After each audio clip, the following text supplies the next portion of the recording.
Today we have Alexis King, otherwise known as Lexi. Yes. Whatever you prefer. Today we are going to dive into your faith and how it empowers your business. Yeah. So it's a really interesting, unique topic, but I think it's one that a lot of people can learn from. So the reason that, what inspired me to kind of have this as a talking point was in your bio. It's for everyone to see, maybe one of the first things that people see when they come to your page, and it says, friend of Jesus. Yeah. Which to me is extremely admirable that you advocate your faith online, because some people are a little nervous too. So can you talk a little bit about how your faith empowers your real estate business? It completely transformed my business. Like we were talking a little bit before we started filming. This time last year, I was burnt out. I was having more listings than I've ever had and more stress than I've ever had. One of the most difficult clients I've ever had, and I was just miserable. And I wasn't raised with any religion. Like I didn't grow up a Christian. I didn't really know much about the faith. But when I was 25, I started going to church. I got invited. I liked the positivity, but I wasn't fully sold in because I didn't know anything about it. Mm-hmm. So by this time last year, burnt out, like just not happy, but like still having all the things the world says you should have. Like I had an amazing career, good health. I was super into like mindset and fitness and all of that, but I was just miserable. And I used to tell my partner, I had a partner on those listings, I was like, Alyssa, I see these like Christian girls on Instagram and they're just like baking bread, wearing dresses. They're so happy. Like you could just see like their peace and their joy, and like I wanted that. So around October, end of October last year, like I fully committed to my faith, which like if you're familiar, there's a prayer that you say to give your life over to Christ and just commit to following Him the best you know how for the rest of your life.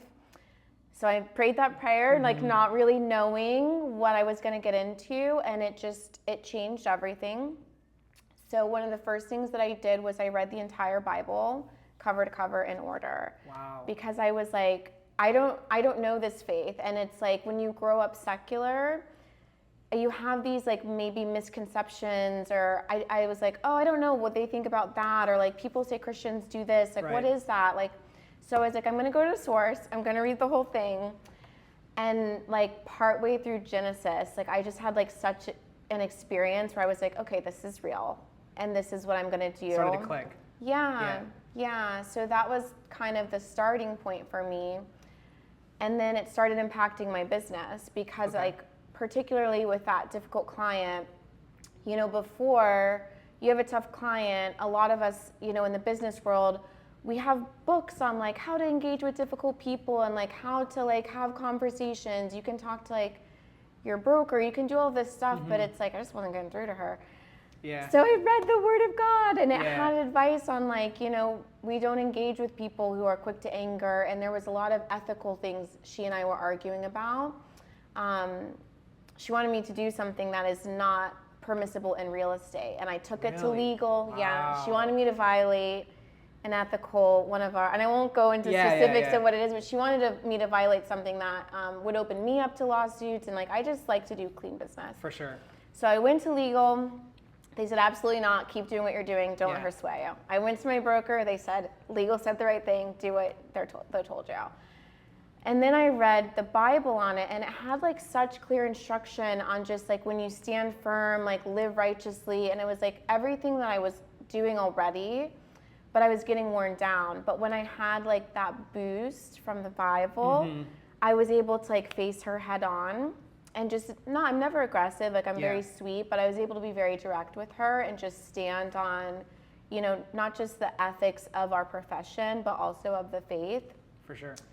And one day she just sent me an email and severed our partnership, and I was like, thank you, because I was in a position where I couldn't sever it without opening myself up to lawsuit, so it had to come from her. Wow. So it was such a blessing. It was like the first time where I was like, okay, this is real.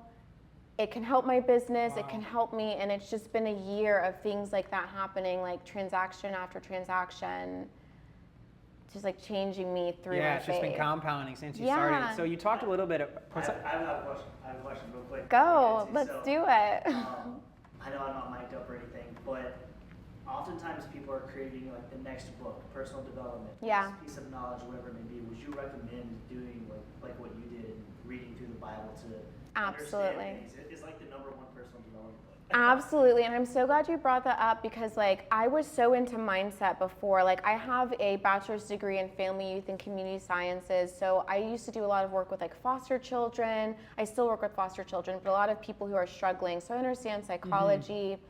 So I have like a college education background in psychology, but then I also had like a really worldly education in it that like I loved. Every Instagram guru, like they had those online seminars, I would be going, they sold a book, I'd buy it, I did life coaching, everything. But I kept feeling like, oh, I need their next book, oh, their next seminar, because they would sell it that way. They're like, oh, you got, if you did this program, you got a lot, but to level up, you need this one. And it's like, all right, like buy another ticket, do another course, but it's like, by the time that I was at that breaking point that we talked about, I had already done a ton of courses and read a ton of books, and I was still struggling. Right. So this, as you're saying, like this is to me the number one personal development, mindset coaching, like everything that the world is trying to repackage and sell in like courses and books and things like that. They are helpful, but I would go here first. This is free. So interesting. Yeah. Free seminars every Sunday. Exactly. It's free game 24/7. And that's actually what made me start liking church was that I loved like all of those different podcasts and stuff, like worldly advice. I couldn't get enough of them. And then one of my friends invited me to my church, which is Christ Fellowship. Okay. And I was going through a breakup. This was when I was 25.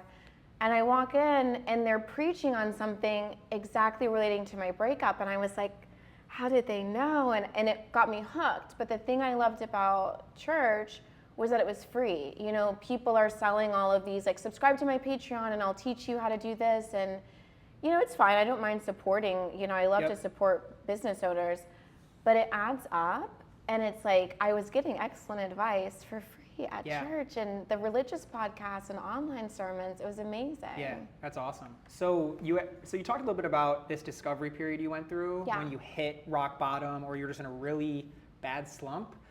I'm sure during this discovery period, and you touched on it a little bit, is you might have been a little bit skeptical as you were beginning. And then as you started to learn more and dive deeper, you became less skeptical. And I think that's a sentiment that a lot of people share. So what advice would you give to someone, even like myself right now, who's going through another discovery period, who might be a little skeptical or nervous about diving into the Bible or getting back into church? Try it. You can always stop. That's what I tell my girlfriends too, because like this Christian lifestyle is so countercultural. It is going to trigger you. It is going to like make you say, wait, I have to stop doing that, or I have to start doing this, stop cursing, stop this and that. And it's like, just try it. Just try it. And if you don't like it, you can always go back to the way you were living before. There's really no risk. But for me, like I said, like I didn't even finish Genesis before I was seeing like miraculous changes in my life. So I believe that if you go into it with open mind, even with all those like fears and skepticisms, he will meet you where you're at and he will show you. I'm not going to convince you. Like, it's going to be your life experiences. So you mentioned Genesis is when you kind of had that breakthrough. For those that don't know, where in the Bible and how far into the Bible is Genesis? Did you have that breakthrough? That's the first book. So Genesis is the beginning.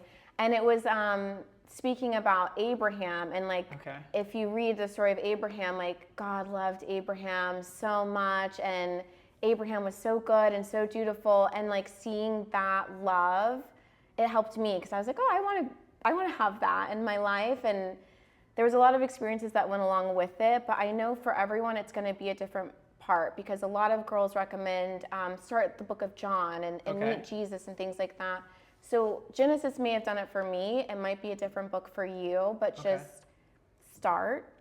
And like I think too, people get really overwhelmed with the Bible because it's confusing.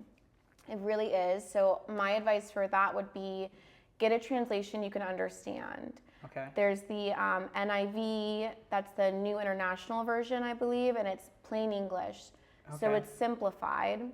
And if you still don't understand it, there's a YouTube channel called Calvary Chapel Ontario, and he goes line by line through the entire Bible. He'll tell you what it means, what the history of like life was like at that time, and I think around like 2 Kings, I was like, oh, I don't understand what they're talking about. And I found his channel and he's like, okay, this is what was going on. This is what they mean when they use this word. And it helped me. It's like, it is overwhelming, but there's resources out there for us. Yeah, that makes sense. And like you said, there are resources out there because it can be confusing, and people who are overwhelmed by that, it doesn't have to be a one-stop shop. It's definitely an awesome starting point, but it's a platform. And like, if you need to dive deeper and expand, there's other people to support you. There's other resources out there. And one thing I'm interested in is, what does your day-to-day look like now? What does your regiment look like day-to-day after you've gone through this whole process of discovering faith? So as of right now, I'm a little bit swamped with work. So what I like to do is like first thing when I wake up in the morning, I journal and I read my Bible and I pray. So at least, the first 5 to 10 minutes, like give it back to God.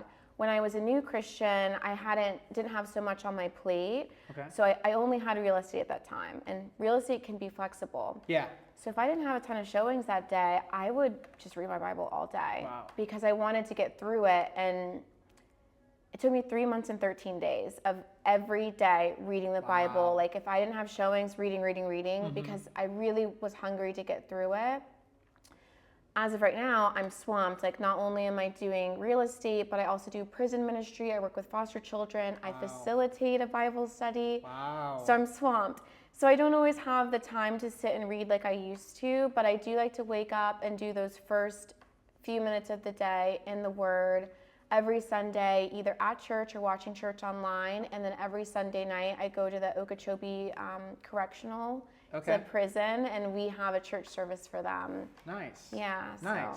Nice. Okay, cool. So basically, what you said right now you're currently, you're waking up and you're giving thanks and you're reading at least some of the Bible every single day. Yes. So what you're saying is you don't necessarily have to dive fully deep. You can go at a slower pace if you want and maybe just do a chapter a week. Absolutely. There's no rules around how or when or how fast to go. Absolutely. Which I think is important for people to know.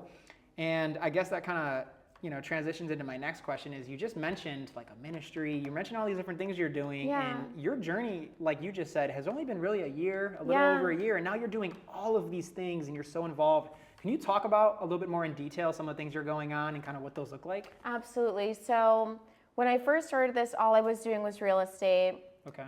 And I used to always want like a really full life, but like I had maybe 2 friends. Like I had a good career, but I was like pretty empty outside of that. So I slowly started picking up other things. Like I feel like my calling in life is to have foster children. Really? Yeah, that's like been a passion of mine since I was young. Some of the kids I grew up with were adopted out of foster care. So like their story like always inspired me. I really want foster children. But I'm not able to have them right now. I live in a little beach cottage. Like there's no room. I'm not married. Like I want to save that for when I can do a good job. So I started working with foster children again. So that was something that I started doing. And then when I was reading the Bible, I was like finding all of these things and I wanted to talk about it with people. Yeah, for sure. But my friends were like, Lexi, like stop. Like it's too much. I was like overwhelming them because I was just so excited. So I started doing a Bible study. Okay. And like the Lord brought them to me. Like I randomly was just like, I need Christian friends. Like I don't have Christian friends. And I tried things at my church, but like I'm young and I'm a go-getter and there weren't people like me in the groups. So one day I was actually at a rodeo and a girl comes, she's like a girlfriend of a friend, and we have a great time. We're like, we all have fun. Let's go do golfing later. So we go to like a golfing thing later in the day, and someone else brings their girlfriend, and all the girls are talking, just like surface level stuff. And someone brings up Jesus. And we're like, oh, wait, are you Christian? You're Christian. And 2 of us have just become Christians. And I was like, wow, like someone's like, we should do a Bible study.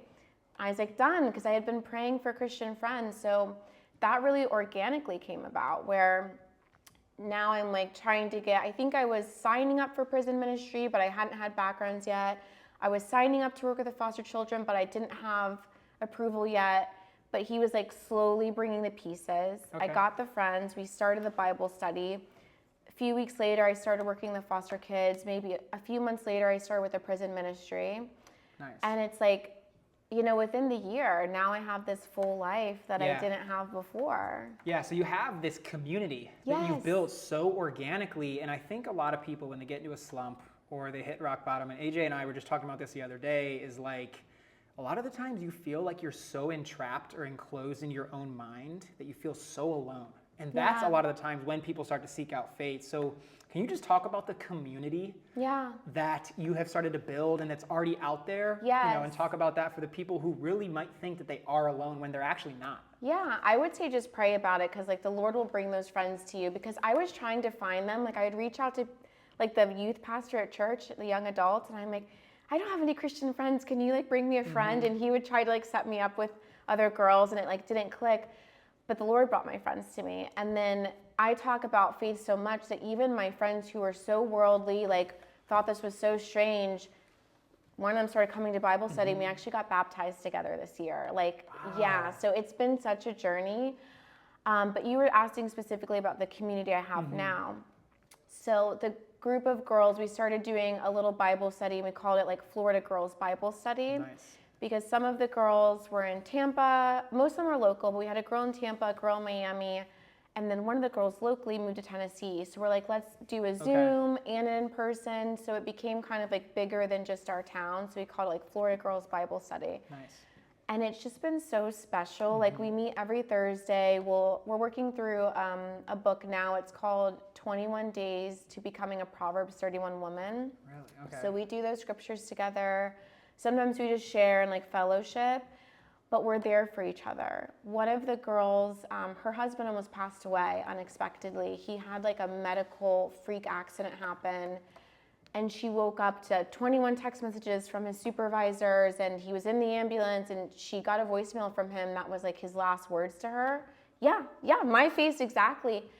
And she told us about it. It happened on a Monday. We were together on a Thursday, and she told us about it, and we're like, Ashley, like, let us be here for you. Like, let us be there. And it's like, in the world, we don't talk about these things. Like, you can pass by each other in the office and never go deep. But when you're connected with faith, like, there's a little bit more vulnerability. Yeah, and like, so you have that like deep support when it's stuff like that. But also stuff like this, like I messaged the girls, it's like, oh, I'm going to do a video today, and like, I want to talk about my faith. Like, everyone pray for me. And they're like, so excited for me. So it's like the little things and the big things, like the community is there for you. Yeah, the vulnerability that you just touched on is super important. You know, I go back to the conversation AJ and I had the other day, and it was exactly about that. So like we work together, you know, we're business partners, right? And we're also really good friends. And we both had things on our chest, not like frustrations, but just things that we wanted to talk to each other about that we didn't, because we were worried of being perceived as weak by each other. And that was an unspoken thing. And then we talked, and I'm like, oh, I feel the same way. And he's like, wait, you feel that way too? So do I. And then we're like, we just talked it out. And it was that moment where we realized like, wow, like it's okay to be vulnerable. And it's interesting that you mentioned that faith or Christianity empowers that. Because a lot of people, especially men, I mean, I can speak for myself in saying like, it's hard to be vulnerable. Yeah. And I think that's part of why I'm also kind of going through this new discovery and this, this new, this next phase of my life. And hopefully I can find that. You know what I mean? I think you will. Yeah. I think there's a lot of strength in being vulnerable, because it's like, if you're like so closed off, like no one can approach you. Like the girl whose husband went through that, she is like the strongest girl in our group. She raised 5 kids, stay-at-home mom, like traditional family. She homeschools, one income. Like it's a very interesting dynamic, and she's so strong, and she never wants to let us in. But when she started opening up about like, you know, her husband's health thing and like different struggles in their family, it's like we could all be there for her, and it made her stronger. So it's like, I think it's a deception that you think like that vulnerability is weakness, because it's actually takes strength to say like, hey, I'm gonna tell you this, and whether you accept me or not, like I'm confident enough to like open up to you. Like that is strength. That's chills. Yeah, Oh, I've wow. literally been getting chills just listening to you talk about this stuff, because it applies to me, and I'm sure he feels the same way right now. That's awesome. So I appreciate all the sentiments and things like that. I guess, we're at the 20-minute mark? Okay, so we've got a few minutes left here. So actually, you know, just to tie together this whole conversation and kind of summarize things. So last question I have for you is, you know, I know you said that, you know, you're moving a little bit differently on the business side of things now with your real estate business. You know, before you really took this deep dive, you might have, you might have had business practices or principles that you're no longer applying to where you are now after going through this whole process. So what is it like having a faith-empowered business, a Christian-empowered business, and how is it different now than it was before? There's a lot more peace in it now. I think before, a lot of my identity came from, oh, I like did all these deals this month, or I closed like the highest one for this neighborhood, and like that was where my identity came from. But you know, everyone knows this, but it hadn't really sunk in, but it's like your value doesn't come from your career.